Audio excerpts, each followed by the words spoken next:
اگر تعزیہ بنانا حلال ہوتا، اگر شربت بانٹنا حلال ہوتا،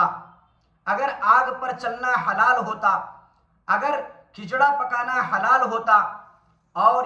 لایانی کام کرنا اگر حلال ہوتا، جائز ہوتا، ثواب کا کام ہوتا، تو آپ یقین مانیں کہ اس میں سب سے پہلے اول نمبر پہ آپ کو علماء نظر آتے، علماء اس کام کو انجام دیتے، علماء اس میں بڑھ چڑھ کر حصہ لیتے۔ یہ سب سے بڑی دلیل ہے کہ کسی بھی عالم نے اس کام کو جائز قرار نہیں دیا، نہ جائز قرار دیا، نہ ان میں سے کسی کام میں وہ آپ حصہ لیتے ہیں، چونکہ گناہ کا کام ہے، اس سے ہمیں بچنا ہے۔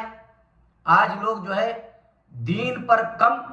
اور باپ داداؤں کے دین پر زیادہ چلتے ہیں۔ ان سے کہا جائے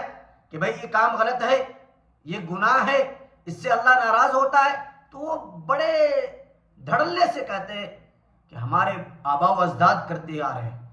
ہمارے پشتوں کے زمانے سے یہ سلسلہ جاری ہے، ہمارے جو ہے باپ دادا پردادا ایسے لوگ کرتے ہوئے آ رہے ہیں، ہم کیوں نہ کریں۔ قرآن کی آیت اس بات کی دلیل دیتی ہے، کہتی ہے وَإِذَا قِيلَ لَهُمْ تَعَالَوْا إِلَى مَا أَنزَلَ اللَّهُ وَإِلَى الرَّسُولِ قَالُوا حَسْبُنَا مَا وَجَدْنَا عَلَيْهِ آبَاءَنَا أَوَلَوْ كَانَ آبَاؤُهُمْ لَا يَعْلَمُونَ شَيْئًا وَلَا يَهْتَدُونَ۔ کفار کے اندر بھی یہی بیماری تھی